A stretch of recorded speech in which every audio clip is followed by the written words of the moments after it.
ఇక ఇది యుద్ధానికి సంబంధించి అయితే సేమ్ టైం ఎప్పుడైతే మీకు పాల్గామ్ దాడి రోజే ఆపరేషన్ కగార్ కర్రగుట్టలు ప్రారంభమైంది, కాల్పుల విరమణ రోజే ఆపరేషన్ కర్రగుట్టలు ప్యాకప్ అయిపోయింది.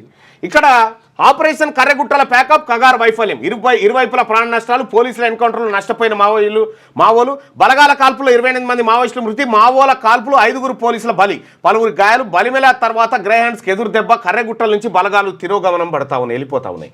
కేంద్ర ప్రభుత్వం కర్రగుట్టల ఆపరేషన్కు ప్యాకప్ చెప్పింది. కేంద్ర బలగాలకు ఎదురవుతున్న ప్రతికూల పరిస్థితుల దృష్ట్యా కర్రగుట్టల నుంచి బలగాలను వెనక్కు రప్పించుకుంటోంది. భద్రతా బలగాలు మరింత దెబ్బతినకుండా, వాటి ఆత్మస్థైర్యం సన్నగిల్లకుండా ముందస్తు చర్యల్లో భాగంగానే కేంద్ర హోంమంత్రిత్వ శాఖ వ్యూహాత్మకమైన ఈ కీలక నిర్ణయం తీసుకుంది.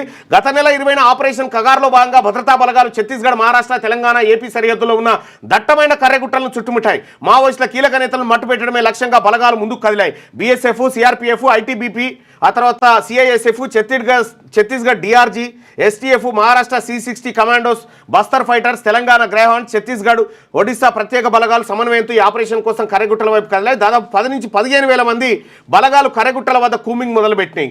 సేమ్ టైం ఇది ఆగిపోయింది, అది ఆగిపోయింది. ఇది ప్రారంభమైనప్పుడు అది ప్రారంభమైంది.